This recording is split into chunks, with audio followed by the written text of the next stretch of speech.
pop culture. Everything is permitted.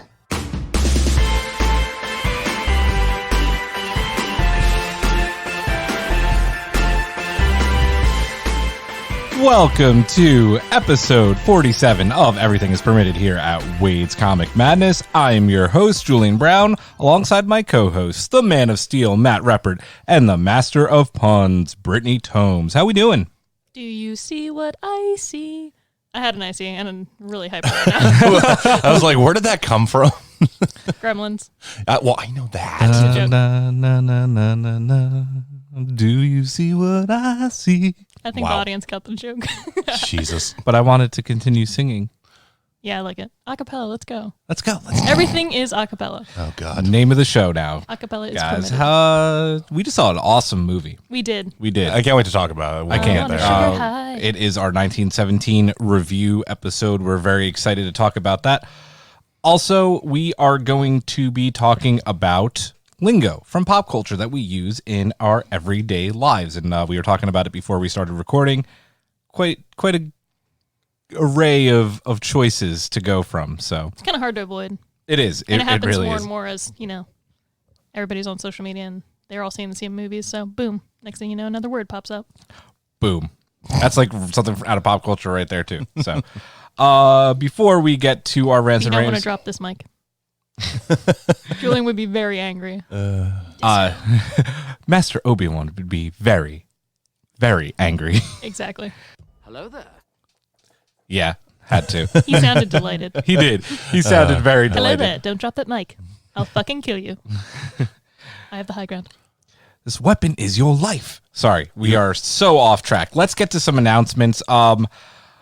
We just saw an amazing movie, but next week on our show, we're just going to talk about it right now, is what is going to end up being probably our most controversial episode, or segment, I should say, of Raiders of the Bargain Bin.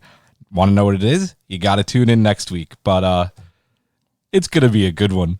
It's going to be a good one. I like Brittany's expression. Brittany's looking up at the skies like Praying for deliverance, baby, but none is baby to be Yoda, found. help me. Pretty much. I was just like, oh God, it all came flooding back. This movie was a palate cleanser that we just saw. It was. So It was you indeed. brought that up and I'm like, Jesus Christ. We'll get off that. The PTSD did not come from 1917. That's No. all I'll say. Also stay tuned because we're going to be doing our very first edition of Playing is Permitted, and we're going to go a bit retro, and it's a game that Matt never played. Yeah. We're going to play Star Wars Bounty Hunter. I fired it back up yesterday, and man, is it bad. Of course it is. It did not age well. Oh my God, the Yeah. controls. It's going to be fun. Yeah, you never I always have this very weird thing about going back and playing old games because I always am like, oh wow, this really wasn't as good as I remember it. It very rarely does an older game live up to my current expectations of it. That is mainly why I refuse to play. You're a fool for having expectations. I know. I'm the person that replays Final Fantasy in 80 different games. Those have replayability, though. Yeah, I would say. Those the older Final Fantasy, you're talking the Super Nintendo and Nintendo era, have that retro charm to them that I'm totally into. But oh my God, going back and Final Fantasy 7 and all that with the blocky That's what I'm talking about. I Oh, replay Jesus. 7, 8, and 10 religiously. Oh man, And I put hundreds of hours into those games. get that gold chocobo. Ultimate Weapons, here we go. And if you didn't see it yet on our YouTube channel, we have a little bit of preview of what you could come to see during Playing is Permitted. I clipped together some of my playtime since Battlefront 2 from Star Wars and EA Dice is actually a very good game again. So I put some clips together of you get a little bit of feel of everything. Some Death Trooper action, some Obi-Wan action, Commando Droid action, and even the brand new Sith Troopers from Rise of Skywalker. So that's on our YouTube channel right now under our new folder, Playing is Permitted. You can check that out. And do so because I kicked the shit out of some people. It's brutal. Now Okay. we have to watch. Now you have to. We have to see it. It will be done, my lord. Yeah. So rants, raves. Who's going first? I mean, I got something, but so all right. So here's the thing. I know that that both Microsoft and Sony have announced their new consoles, the Xbox Series X and the PlayStation 5, and obviously I'm more of an Xbox gamer. Julian and Brittany are PlayStation gamers. But the thing that Master Race. Sorry. Actually, PC is the master race, to be totally fair. But According to Henry Cavill. Hashtag the Twitcher. that's right. But the but the thing that always drives me nuts is whenever there is an announcement, like I don't follow PlayStation pages on Facebook or anything like that just because I'm not a PlayStation gamer like I am an Xbox gamer, is whenever there's certain things that come out, like there's always those people who just talk shit on like anything Xbox or Microsoft. And the question I have is, why are you on this page? Like, I don't go to other pages to talk shit on something I'm not a fan of. Are you talking about the people that are still think the console wars are like alive and well? I was about and to that's say. and that's I something. knew your father in the console wars. Yeah, I know. This was his weapon. This is a keyboard. Yeah, I know. He used to troll the chats. I feel the same way though. Every time people are fighting, it's the same as like when people fight about DC and Marvel and like Star Wars and Star Trek. It's like, just can you stop? Yeah, just enjoy what you enjoy. Like there's no sense in going out of your way to talk shit to random strangers you do not ever see in person. We're literally in the day and age where like crossplay is starting to become a feature in games. Like Yes. the console wars are dead. I'm not saying that they don't want to make money off like against each other and compete in that way, but like what you're gonna like. And for all you fucking internet trolls on Reddit, like Get your shit together. because it's ridiculous. I'm with you, man. Like I get love with that. the Like, times. Like to go outside the nerdy realm. It's like I don't like the Dallas Cowboys. I don't go to their Facebook page and say the Cowboys suck. Like now, Matt, we know that's simply not true. no, I don't. I am He proud shares of that. memes, but he won't. Yes, I yell will at them. share memes, but I will not go to their I was page. just gonna say, get with the times, guys. You can play Dark Souls on the Switch. There's nothing You wrong can with play that. The Witcher 3 on the That's what I'm Switch. saying. Yeah. Like, it's if you're sharing shit between consoles, that's cool. That's what's cool now. You can that way you don't have to buy 3 different consoles that are like $500. Do you know what else is really cool? I'm going way off topic here for a second. Your shirt. Oh yeah, that's my rave. Oh, So- okay. Well, I'm gonna let you go then. There Just you go. do it. Yeah, Just you're up, do it. Brittany. Okay, But Matt, sorry, The I'm audience with you. can't No, see it, no, absolutely. but we'll Yeah, have to take a behind the scenes pic. Or we did because we were at the movies. Anyway, they didn't see all of it, but I'm wearing the most amazing and cursed Star Wars shirt you will ever see in your life. Got it at Wade's, thanks to Joe. He's the best. He found it in the back. It is a Max Rebo Band t-shirt. I don't even know how to begin to describe this. It almost looks like... It looks like it's from the 90s. It looks like yes. it's straight up from the 90s. It I was look- going to say almost like those graffiti shirts you see people do, but like better than that. It looks like a 90s band shirt. That's on the exactly ba- what it looks like. It's a 90s band shirt with the Max Rebo band from Star Wars. And on the back, it has tour dates, and it has like Alderaan, canceled, Endor, to be determined. Like, it's so good. It's so good. I needed to wear it today. It's probably one of my favorite shirts of all She time. needed to wear it to 1917. And I love it because like people just stare at it and they're like, they don't even know what to say. I mean, like one of Max Rebo's bands, like the guy playing the flute, maybe looks like his nose is a vagina, so that's got it going for it. Yeah. Like, it's, And when I'm wearing a jacket, you can only see this much, so it's just terrifying. but it's amazing. It's yeah, yeah. I prefer the old music. Thank you. See, I'm You the don't like the heathen. remake? I love the remakes. It's the a remasters. freaking bop. It is. I don't know all the words to that song. I used to when I was little. I don't know the lips on a stick there, like ooh. Dun, dun, dun, dun, dun, dun. Oh, so good. God, you. Anyway, both that of was you. one of my favorite scenes from that movie when I was a child. Up until, they dropped a lady down. When you were a wee lad, lass. I was like a lad. when she was a wee lass Yes, when I about was a 5 wee years Wee ago. lass. Wow. We were at the theater and Heather turns to me and she's like, we were recently discussing when we started dating and we realized you were only 15 years old Yes. when Matt and I started dating. And I was like, oh my God.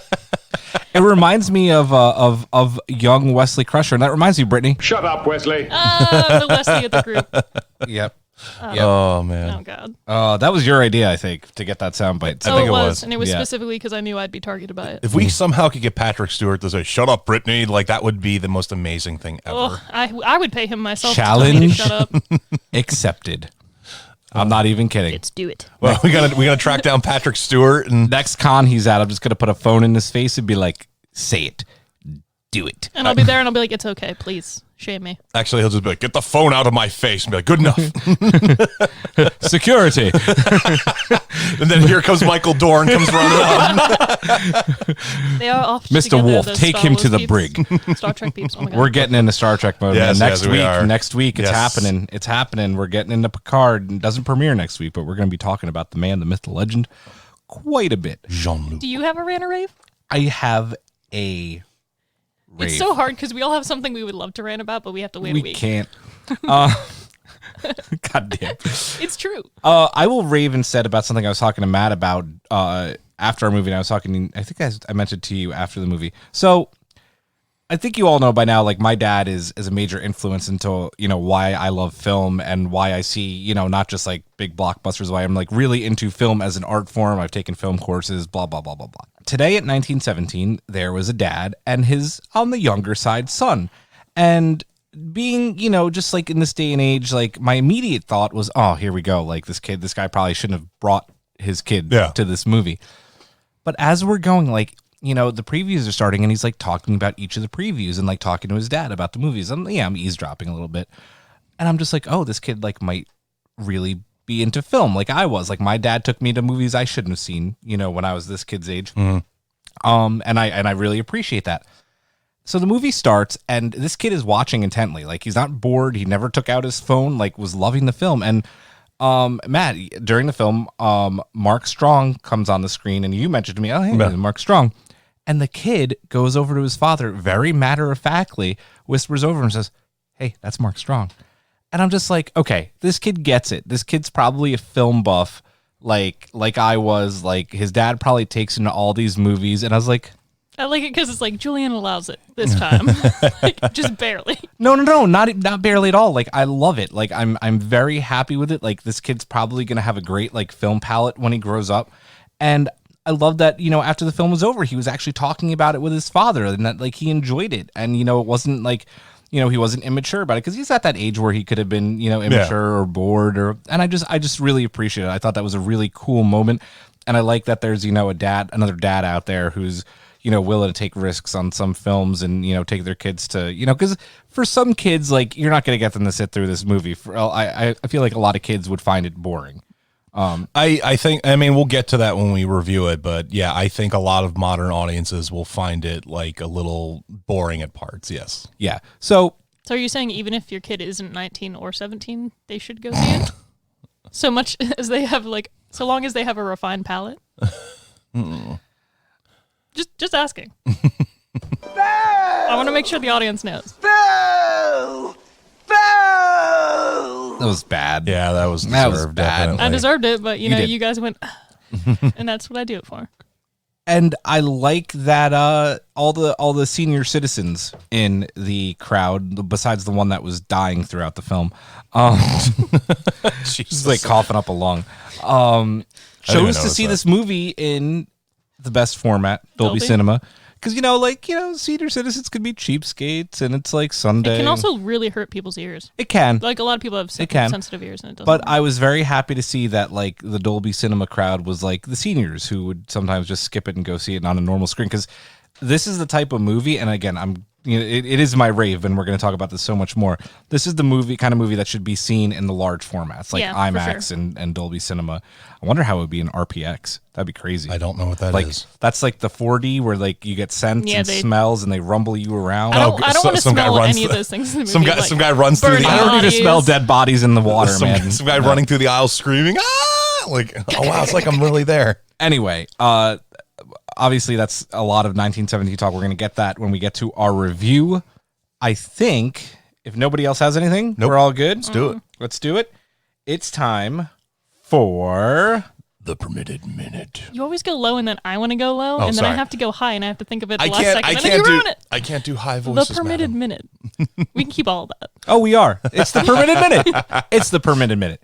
And we are going to go here in 5, 4, 3, 2, 1. Mr. Gata, start the clock. If you love American Horror Story, great news. FX has renewed the series through season 13. The sequel to Doctor Strange, Multiverse of Madness, hit a roadblock this week as the film lost its director, Scott Derrickson. More on this after the minute. The Witcher Season 2 is slated for 2021. According to showrunner Lauren Hissrich, the story will take on a much more linear tone. Gamers everywhere rejoiced at the news that the PS5 will be backwards compatible all the way back to the PlayStation 1. On the subject of PS5, the official logo was unveiled this week, which was familiar to say the least. Fans seemed to be split by its simplicity. A sequel to Rian Johnson's Knives Out is on the way, with Daniel Craig expected to return as Detective Benoit Blanc. Chris That's Nolan, for you, Brittany. next spectacular Tenet reportedly had a budget of over $200 million. From what we've seen, the film looks promising. And finally, after losing its sixth director, the ever-cursed Uncharted film may have found its seventh director in Venom and Zombieland's Ruben Flesher. 1 second to go. Yes. Yes. With eight topics this week on the Permitted And me pausing Minute. to laugh because of how much you went blanc. Blanc, really Benoit threw it in there. Blanc. Oh. Guys, before we went, I was challenging Julian to say it because I thought he wouldn't be able to, what with his Joaquin fumblings in the past. I just But don't like Joaquin's name, so I know. choose to say it poorly. I've been around my dad. He's like but Hawking Phoenix. Hawking. And I'm like, Stephen Hawking. Stephen has Hawking some- Phoenix, ladies and Oh, gentlemen. man. Yeah, he did well, though. Guys, every now and then after the Permitted Minute, we talk about some odds and ends, some things that were news in the Permitted Minute. And we're going to do that today because there were a couple of big pieces of news. And I actually forgot to put one of these in there. First, let's talk about Scott Derrickson leaving Doctor Strange 2, who was the director of the first Doctor Strange. Again, it's one of those things where it's, the MCU, it's Marvel, it's the Disney overlords. The idea behind Doctor Strange 2 was that it was going to be the MCU's first, quote, horror movie. And Scott Derrickson was all over this, but then he leaves over creative differences. Is this Kevin Feige being like, that's losing my target audience, I don't want a horror movie? I mean, if they wanted a horror movie, then I don't know what they expected. But I never know with directors leaving for creative differences. It could just be that they're going a certain direction that Disney is like, nope, don't want to do it. And they're notorious for that, so who knows if it's really Marvel or Disney deciding it. So Right. I who could knows? Maybe it was too spooky for kids. I could definitely see Disney, the director wanting to be like, all right, now we're gonna have this trippy, weird, creepy visual image. No, that's too much. No Charlie and the Chocolate Factory then? Yeah, exactly. Got to tone it down? Yeah, there's I could see them definitely going that route where they're coming in and saying, no, this is a little too hardcore, this is a little too scary, this is a little too this. You're pushing us towards an R rating for our Doctor Strange MCU movie, dude, and we can't have that because then all the children won't be able to come see it that we want. To be fair, Doctor Strange does have 2 R's in it. Matt's defeated sigh. Oh, God. You don't even need to do anything for that. You don't know Well, it's I bad. did anyway because you deserve it. I mean, Mads Mikkelsen looked already a little spooky in the Well, right, previous film. Doctor Yeah, Strange creepy wasn't. eyes. Yeah, that was a bit of a. Spooky Yeah, film. but I mean, just think of the beginning where he cuts the dude's head off. It's done in that little artsy, not really showing Yeah, you don't really anything see way. it. But maybe now the director's like, all right, it's time to go a little bit more deeper into that unsettling territory of stuff happening. And Disney's like, no. I do think that Brittany has a point though that it legitimately could be creative differences. I'm not going to say that Marvel movies have taken a ton of risks, but they've taken some, and this might just be the director saying, I don't love where we're going. Let's find someone else. He's staying on as an executive producer.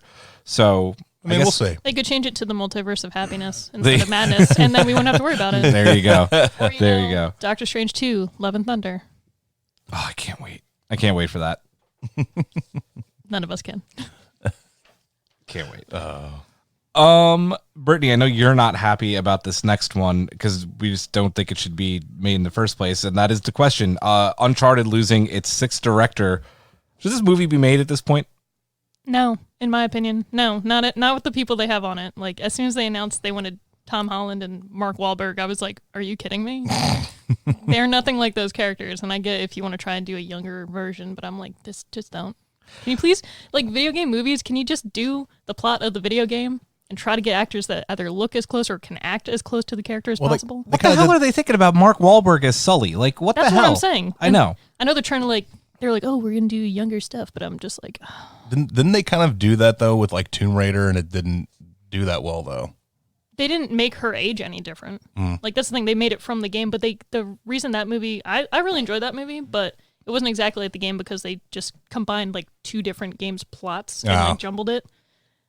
Some of it was shot for shot from the game, which was cool. But Yeah. I like that, and I hope there's a second one. Matt, what do you think?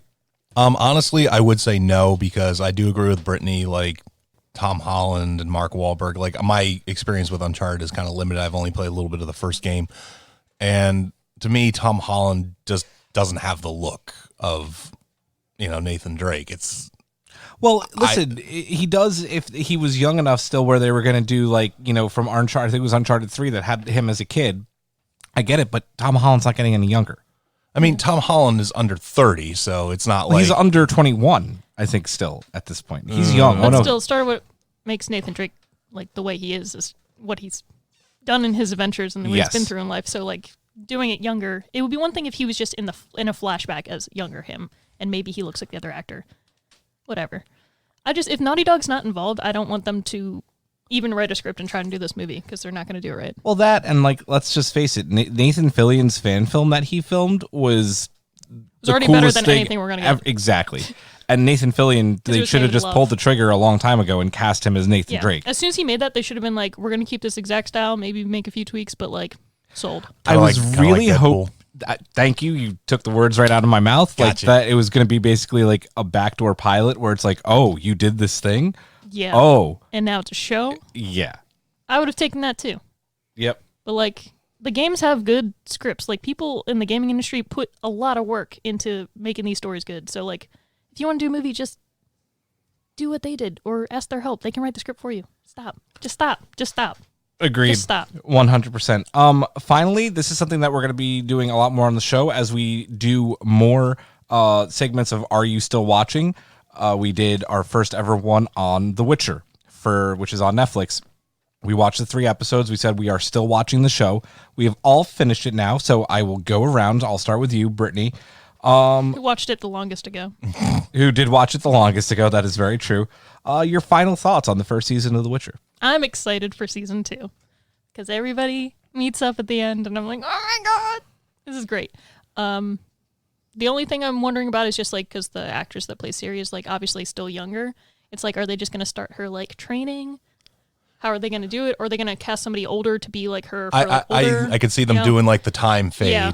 Where she's training, and then all of a sudden you see the older teenage or early 20s. But she and Henry Cavill get along really well, so I don't really know if they want her to leave the show yet or what they're going to do. But I know they're not doing a lot of time jumping, so yeah, who knows?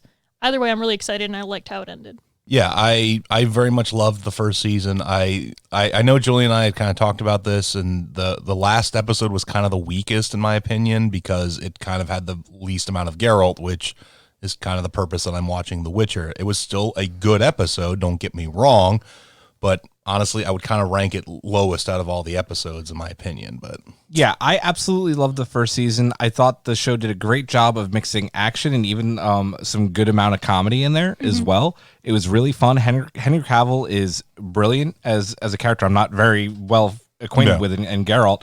It was fantastic. Like you said, I thought the finale lacked Geralt, which made it a little weak.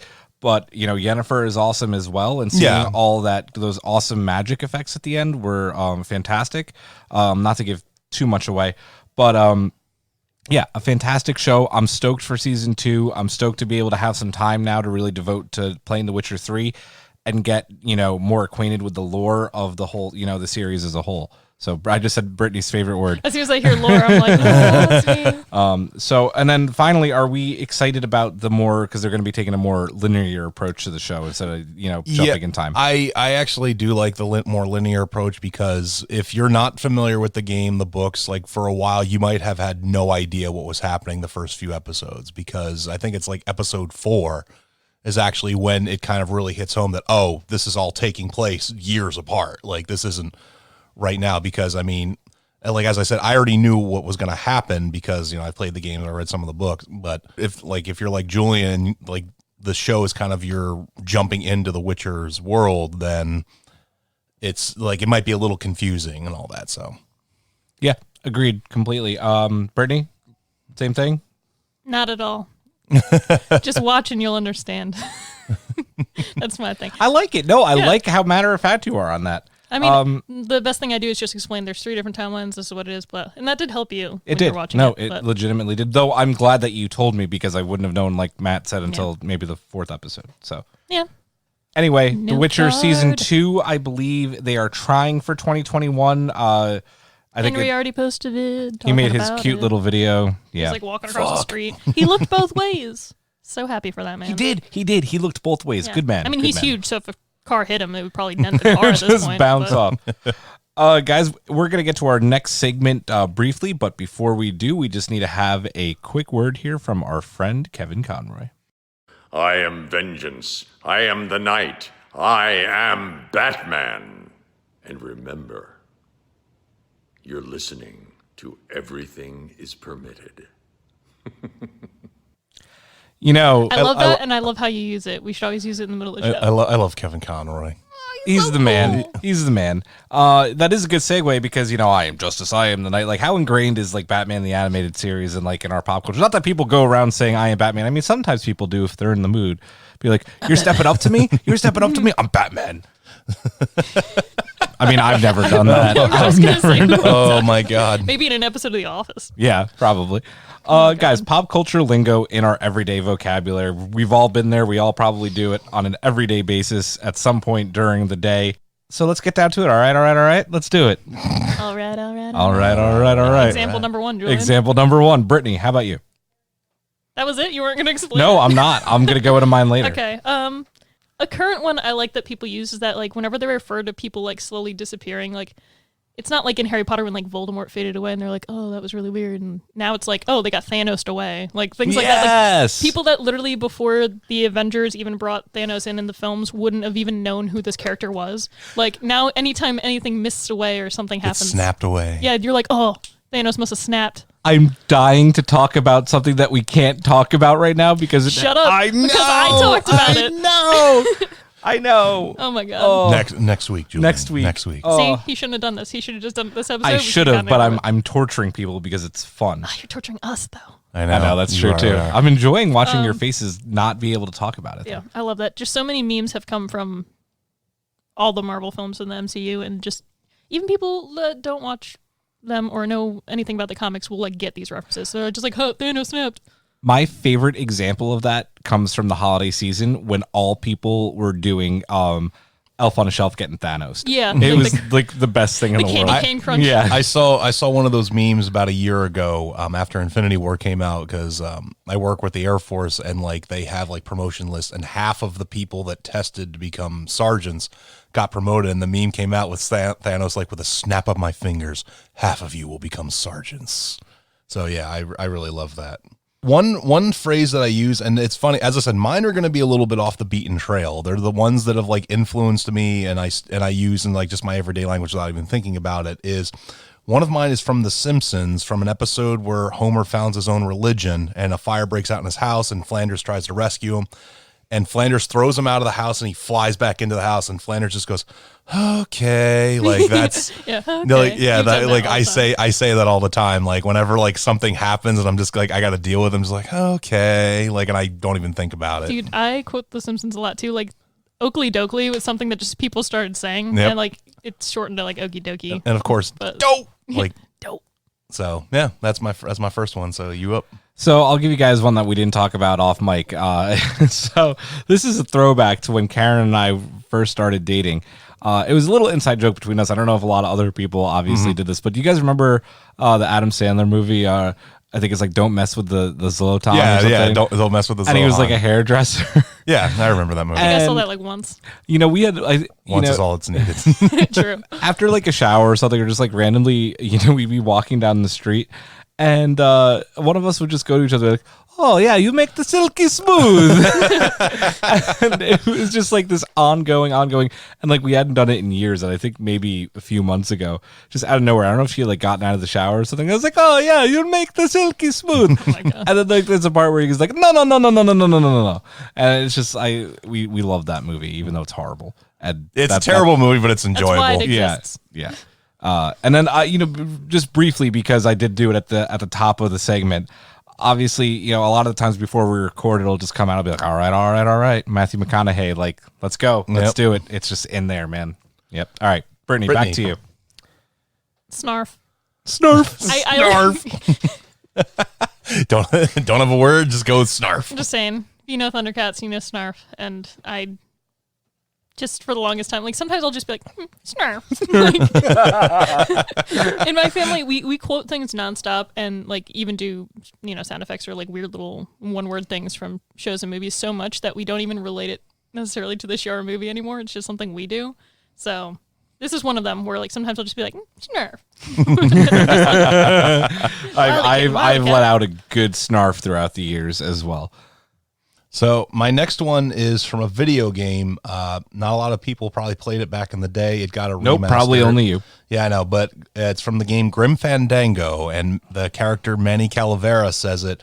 And if you ever see me type it, this is exactly how I'm saying it, because Manny's listening to this woman named Carla just rant and rave, and like the whole time you pick dialogue options while she's talking, and one of them he just goes, "Oh God!" Like that's whenever I type "oh" and I type "oh God" in caps. That's exactly how I'm saying it. Is how Manny Calavera says it in that game. Yeah, pop culture's all over the place because we all got these things that we do.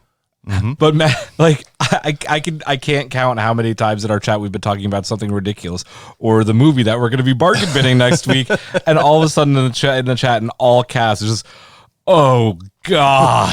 Oh God. Like one of these days, I'll play the soundbite. I'll get the soundbite. Even though for I don't you, know so the reference, yeah. like I know your voice by now, so I always just read it like how you say it. Yeah, so. I loved how the voice. I can't remember the voice actor's name, how he said it, and I basically picked that up, and that was from the '90s that I played that game. So I have another one. It's I forget her name. She shows up in Family Guy every now and then. She's the housekeeper. What's her name? Consuela. Consuela. Yeah. No. We'll be shopping and like I'll put something in the cart and Karen's like, no, you're not going to buy that. And then every now and then, actually it happens a lot. We'll just go, no, you buy. Mr. Superman, no, it's home. No, it's home. What I do say the no to Heather once in a while. Yeah. Karen and I both. I used that clip to teach a kid afuera meant outside in Spanish class. I literally, like, he liked Family Guy, and I was like, look, you like Consuela. I was like, she's like, doggy afuera. And I'm just like, that means the dog's outside. No, you buy. I love it. Need more lemon pledge. Exactly. Yes. I pledge allegiance to lemon. Is it me now? Yeah. It's back it to is you. Shit, I'm starting to remember more, and I'm writing more down. But one thing I always do when I go to leave somewhere, you guys are probably in the car with me when I've done this, but I go, let's go, like Mario. Yes. Mario, Let's and go. I can do like, like, Oh my God, Yeah. that was actually very good. dude, my brother just got a Switch, and now we're playing Mario Kart and stuff. And that's all I do. I need your friend code, by the way. Gee, you're scared. Stop! Oh my God. Oh, But no, I do. I need your guys' friend switch code okay. thing. Well, that's my brother would Thingamajon. So I'm going to bounce around my list a little bit, but I always say this whenever I kind of like. So obviously not getting into the politics side of things, but like whenever I hear somebody overly religious do something, I say praise be. Handmaid's Tale.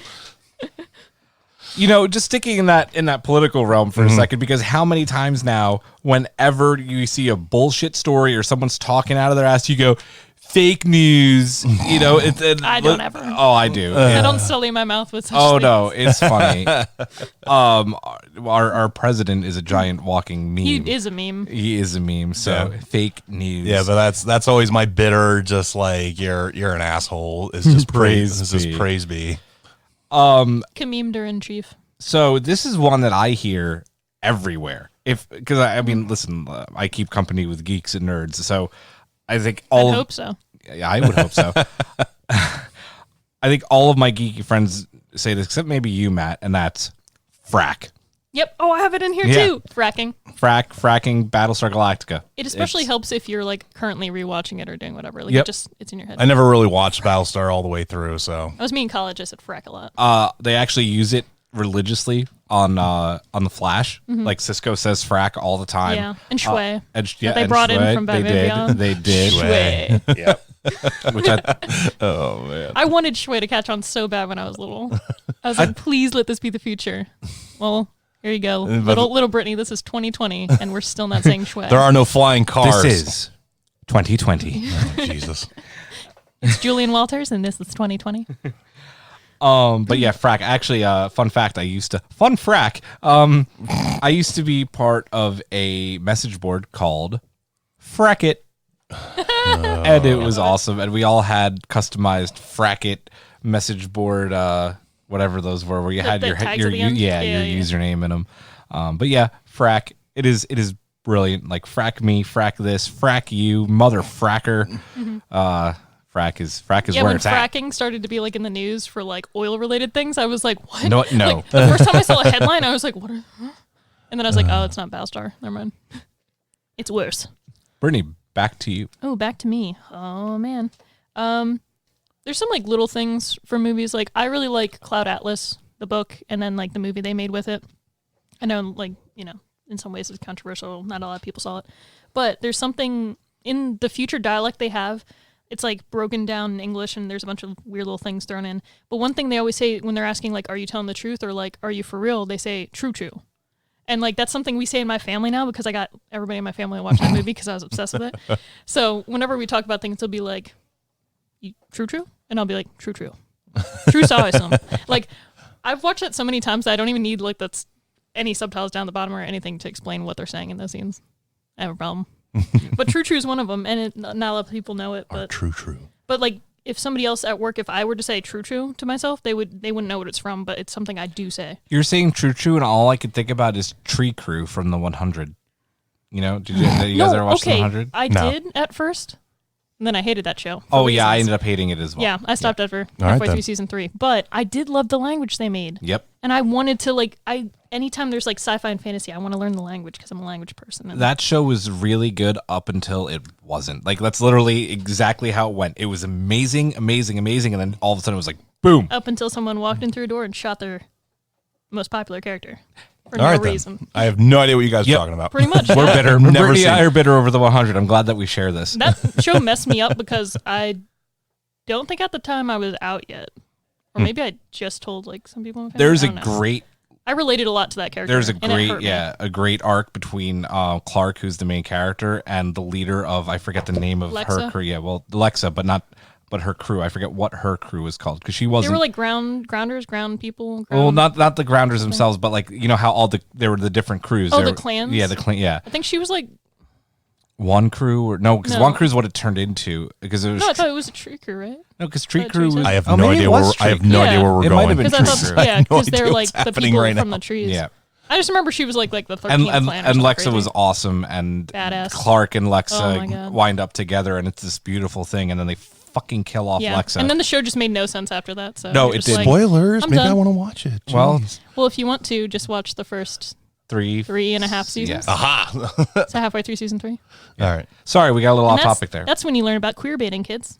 Fair enough. That's Very exactly true. what they did. Very, very true. They lost a All ton right. of viewership from that. They did. All right. They really So Moving on. moving on. Yes, I hate this character and I hate this show, and I hate the fact that it's in my lexicon because I use it at work all the time. Is Rutro Raggy. Oh my God. Whenever yes! whenever there's a call that comes in, and especially if I'm not a part of it, and I'm up by our dispatcher, and I'm like listening, and then they'll be like, "All right, we got somebody going en route to this," and I'll go like, "Ruh-roh, Raggy." I'll take it one step further, though. Jinkies and zoinks.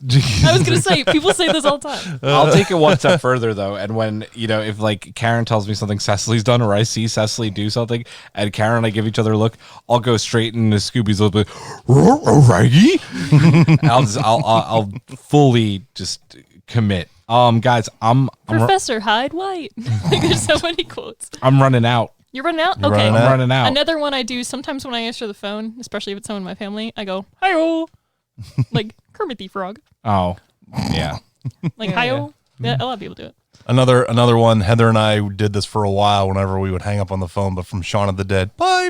Yes! Yeah, we would I always. love Shaun the Dead. Yeah, we would do that all the time. So I love, that's my favorite trilogy of all time, the Cornetto trilogy. Yes. So, like, we'll just quote random things from it, like, crusty jugglers. Chuckless. Oh, guys, we're actually missing a big one that we do like every single week on that Do it? show. Do it. Do it.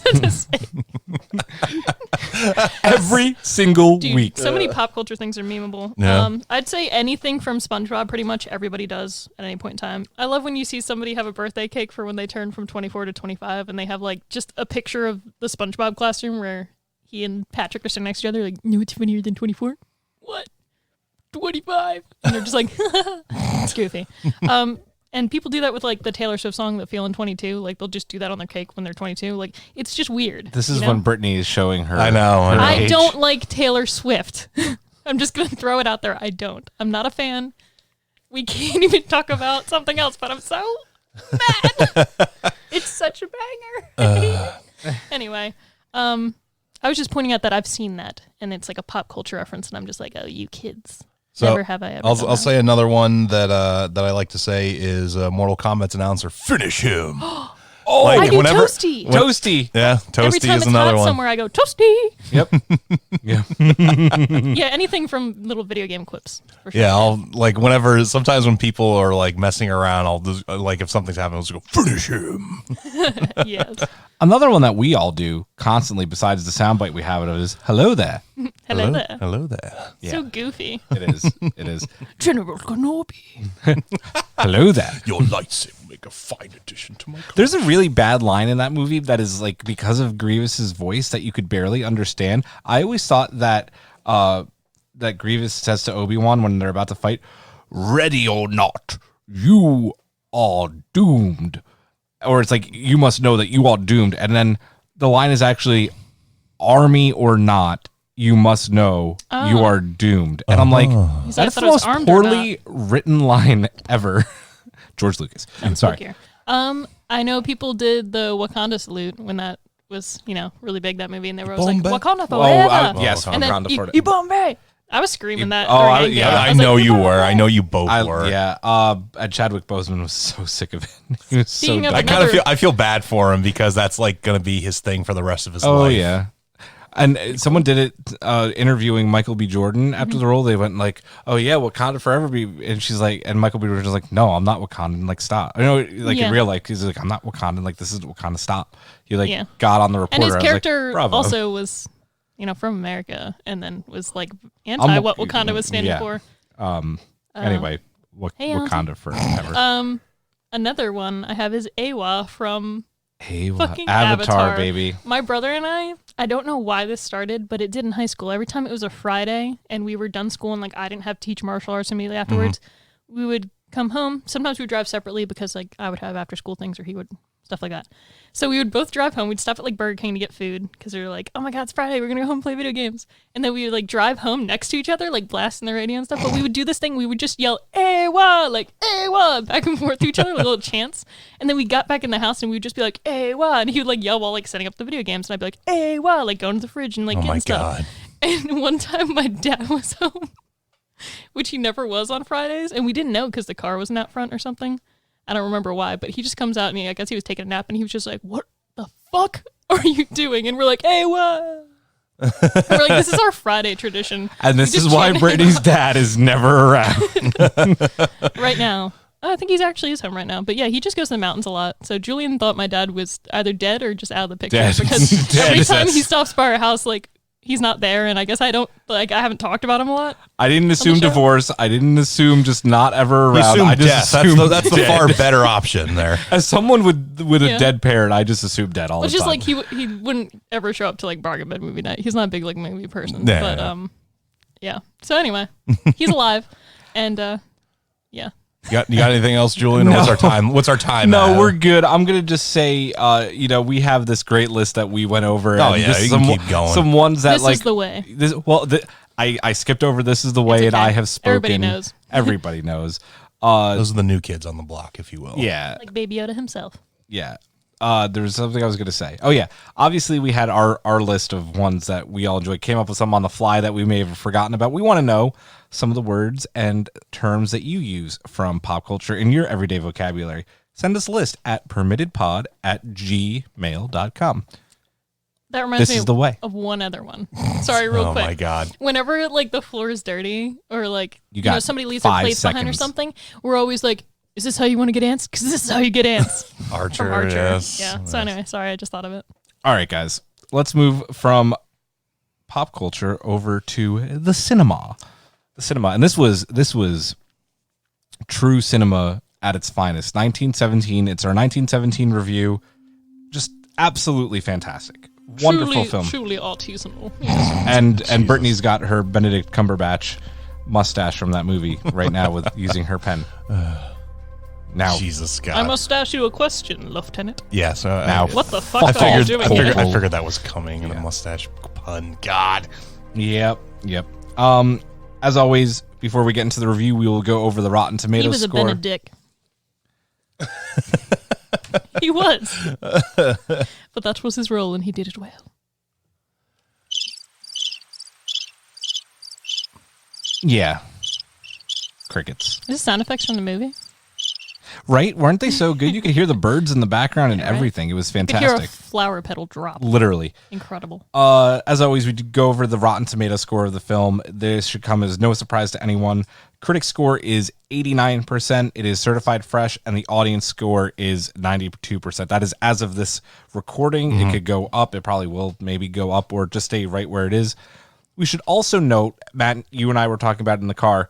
This won the Golden Globe for Best Picture, Drama, and Best Director. Best Director for Sam Mendes. Yep. So, with that, let's get right into it. Matt, I know you have been dying for this film for months now, so go right ahead. Your initial thoughts on Sam Mendes' 1917. So obviously, we're probably going to get into spoilers. So yes, just be yes. aware of that right now, folks. So first of all, the opening shot of this movie, I already said this to both Brittany and Julian, is, it's the two main characters are essentially sleeping against a tree, and this guy just says, hey, grabs one of them and says, hey, grab somebody else and, go report to the general. And they get up and they start walking towards the camera. The camera's moving away from them. And as they do, like, everything starts getting built up. Like, they start going into the trenches. The trenches get more built up. There's more soldiers moving around. As soon as that was happening in the movie, as I watched it in real time, I was like, I'm in. Like, this, I'm already into this movie. Like, it's like 5 minutes in, and this movie's already got me. Hook, line, and sinker. Do you know what I loved about that specifically? Like what you're talking about with like the more soldiers showing up and, as they get deeper and deeper. I love the opposite of then when they are coming out and, by how the soldiers are acting and how they are placed, where the action is, because as they're leaving, it's more relaxed, it's more chill. There's not as much duck and cover, and as they get closer and closer to no man's land, you see soldiers sleeping under trenches and with their heads down, and it basically gets more paranoid. And I absolutely loved that sense of like, The urgency is in suspense. It progressively gets worse and worse Yes. as you get closer and closer to the action. Did you want to keep going? You want me to move on to Brittany? No, we'll go back around. I'm so. sure we'll just keep going in Yeah. circles. I agree that the beginning, like immediately I was like, wow, this is a different type of war film. And I was immediately drawn in. Like the movie theater was the most quiet I've ever heard a movie theater in a long time. Like throughout the entire movie, you could hear a pin drop other than one or two cases of somebody coughing and, normal, sounds or sniffling because they're crying. But the rest of it was just like everybody was so drawn in and focused on it. And it was because of the way they did their long shots and framing.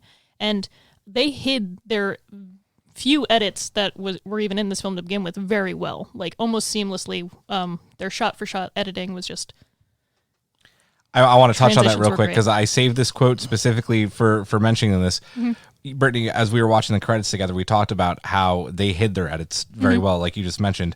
And I wanted to know just how much of it was continuous. And this is a quote from Insider.com and how Sam Mendes did shoot the film.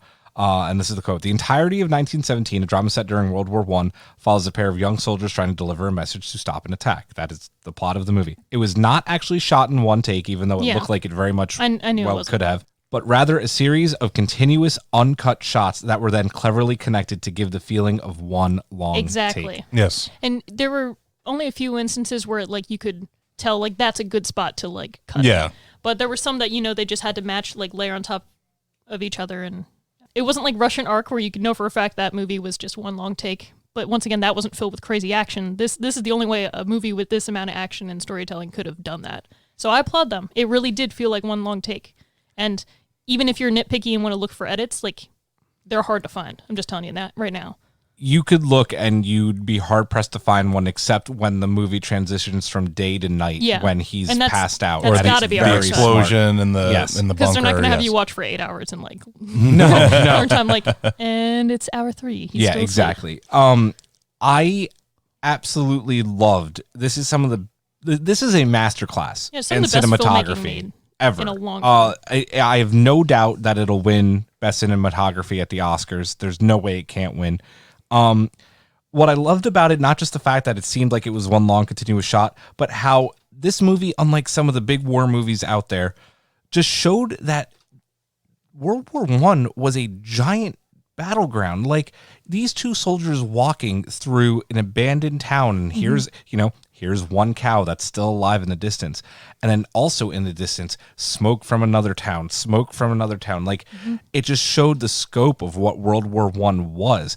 And then one of the coolest scenes is when they're in this town, and all of a sudden, they've been kind of following these planes that have been coming around. Yeah. And, one of them asks, is that our guys again? They're like, yeah, dogfight. Are we winning? It's like 2-on-1. And in the distance, very well shot, are these 3 planes in a dogfight. And no cuts, it doesn't nothing. Cut to their action. All of a sudden, you see one get shot and start smoking, and then it's gone, and it's off screen, and then boom. Yep, it's over right the hill. in front of you, and it's coming at them, and the camera hasn't cut. Yeah. And it was a masterclass in cinematography, and I couldn't get enough of it.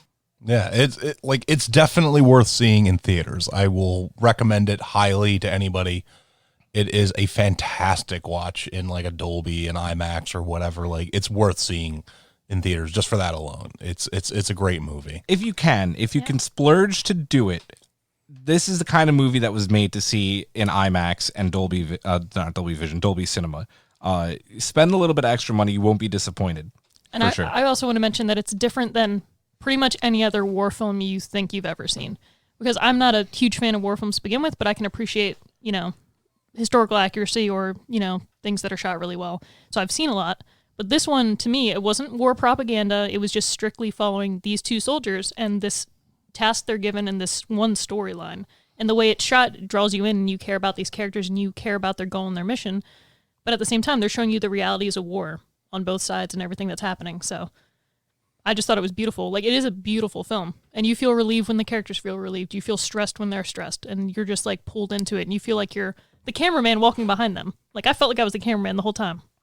I mean, honestly, and I will say this in all seriousness, the scene when they go out into no man's land is one of the most tense things you will, and it's disgusting. It's disturbing. Like, there's corpses everywhere. Like, the one guy cuts his hand on the barbed wire and then puts it in like the chest hole of some corpse that's been laying there for God knows how long, when the other guy slips. I mean, and the entire time the music is kind of like building a little bit, like something is about to happen, but nothing does. Yeah, and but you're worried like them. Yeah, and they think that like, there's no way the Germans are gone. Like, we're gonna die or something. Like, everybody's like telling them like, you guys are gonna die. Like, you're gonna go up there and you're dead. And how amazing was that, right? Because like, they kept you in suspense. Like, you really didn't know if the Germans were going to show up and just ambush them or not. Yeah. Even though you probably in the back of your mind know, okay, like, they are playing you out here. Yeah. But at the same time, like, you just don't know.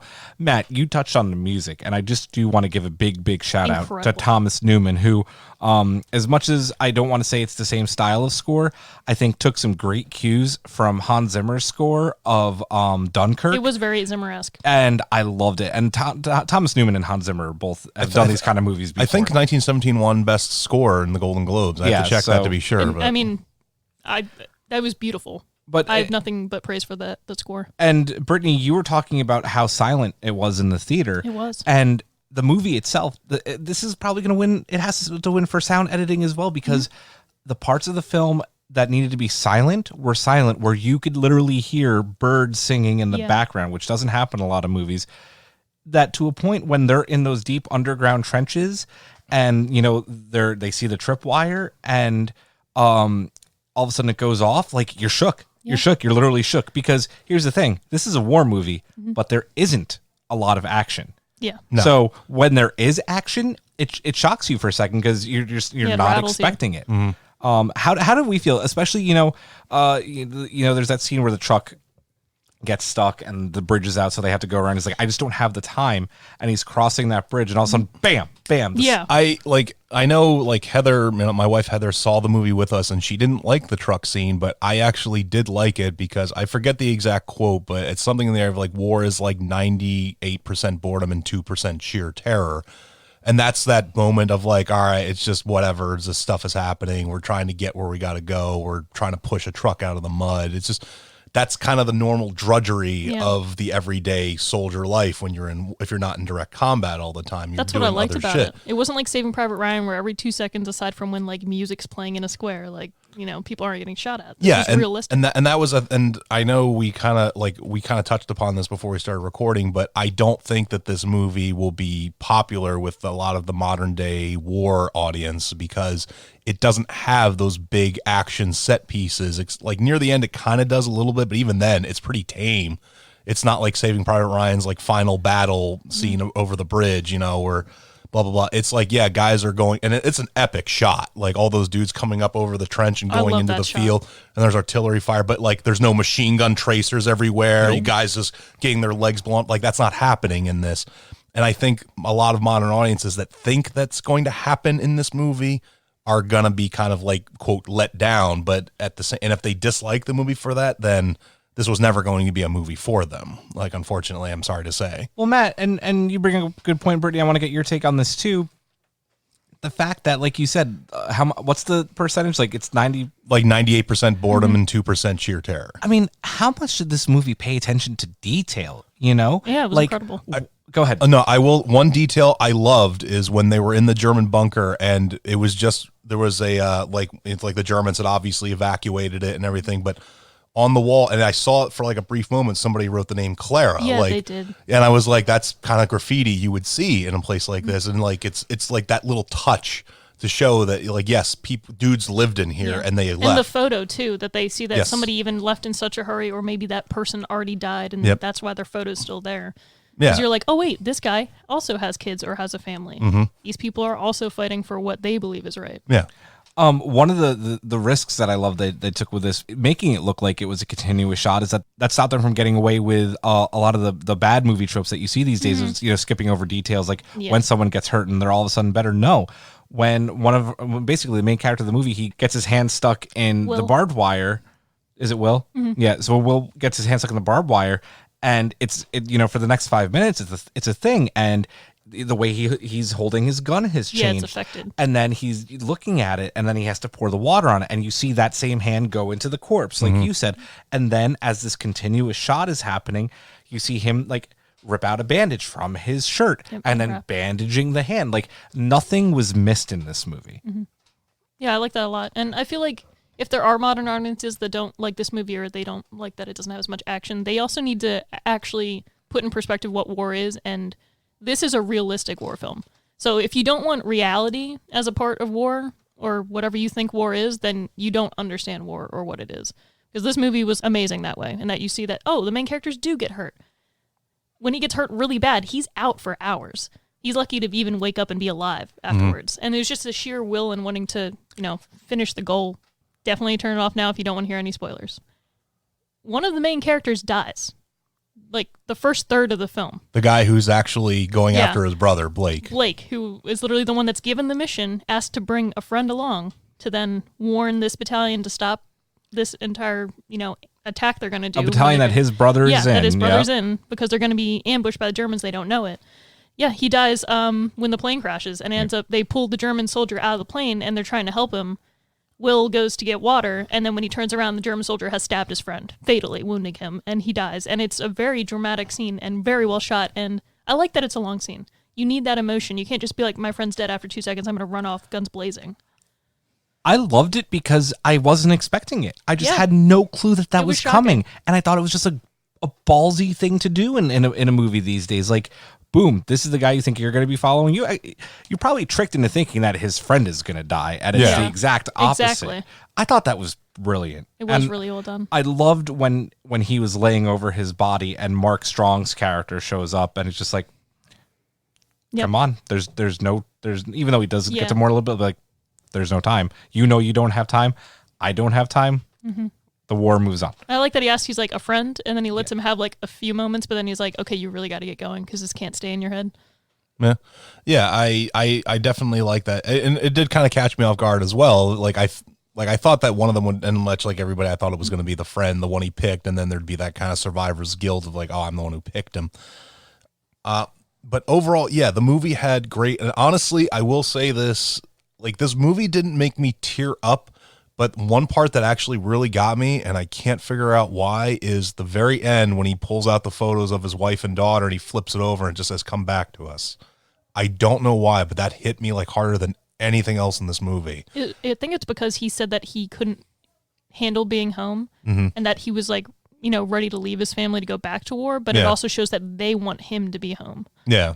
So I think it shows that like duality of what you understand from what the character has said versus the actual reality of the situation. I also like, though, it ties into the scene with the French woman It does, and the yes. infant daughter, because, you know, all of a sudden he's like dumping all of his food and stuff at her, like, here, take it, take everything for you, the baby, everything, take it.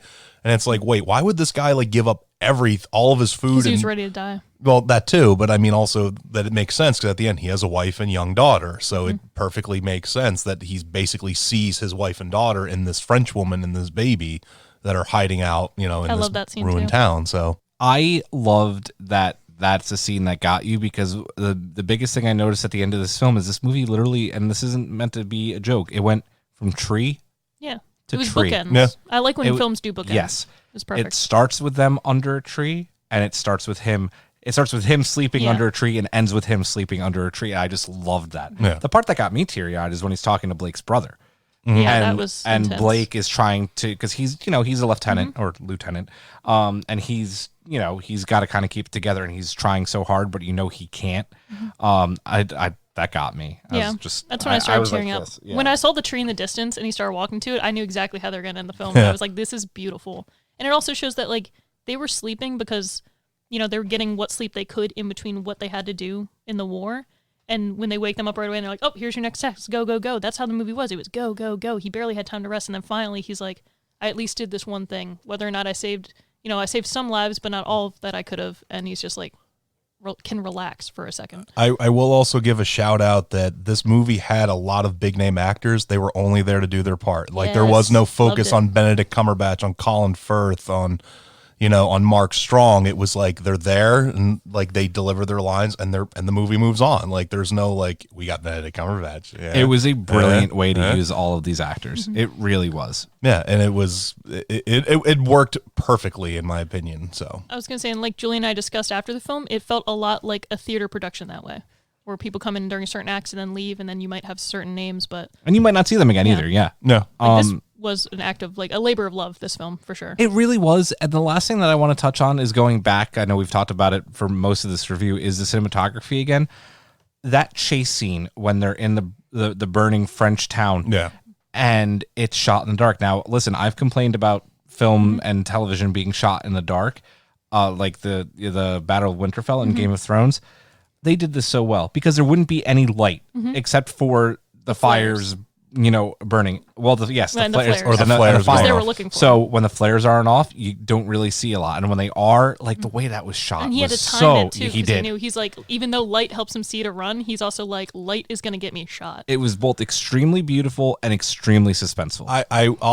the last thing I'll probably say about this movie is I actually loved Sam Mendes' tribute to, I don't know if it's his grandfather or great grandfather, who basically said like, you know, dedicated to so and so Mendes, who told us the stories, and it makes me think of They Shall Not Grow Old, when Peter Jackson said like the people who were in the war are long gone, so the only ones who are left are the ones they talk to. Yes. It's like you Exactly. need to talk to those people to get their stories, and Sam Mendes kind of did that, like with this, you know, he told the story. Probably not true, but it was an excellent story.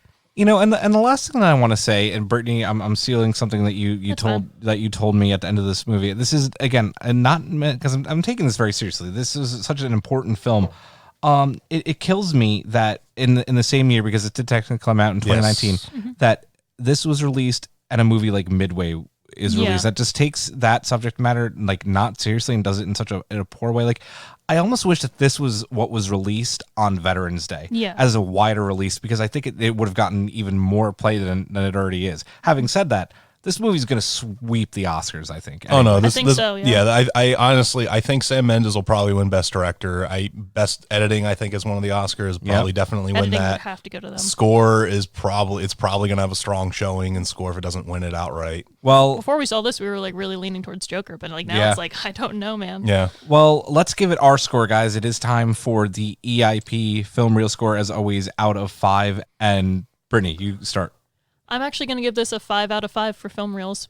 This is a film that literally after watching it, it makes me feel like I wish I was a teacher teaching a film class again, because I would use this for so many examples to my students, whether it's about long shots or where to edit or all these different framing techniques. It was just beautiful. It's just a masterclass in cinematography and in storytelling. So I loved it.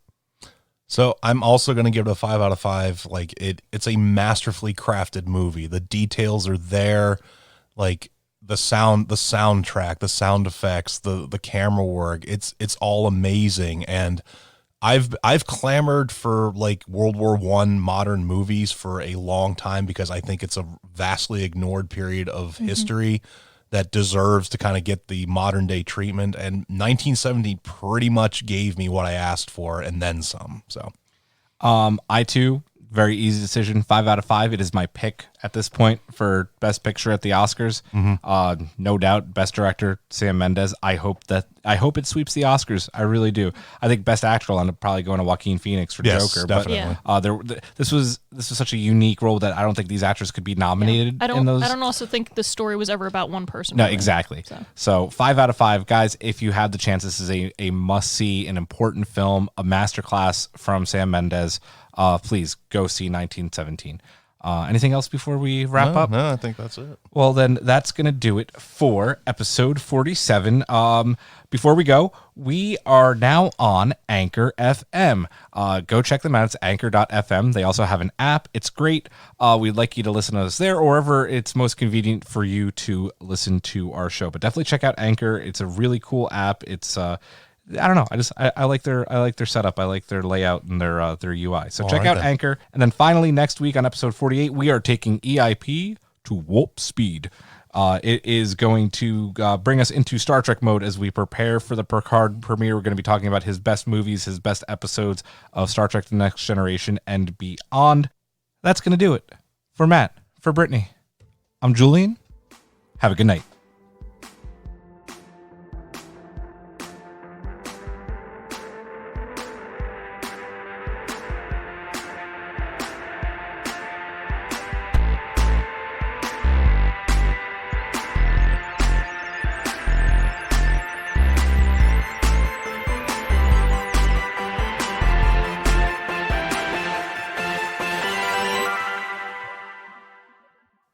You can find Everything is Permitted on Apple Podcasts, Spotify, Google Podcasts, and YouTube.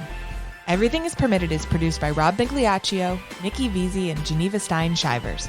Our executive producers are Michael Cox, Brittany Tomes and the Tomes family, and Julian Brown.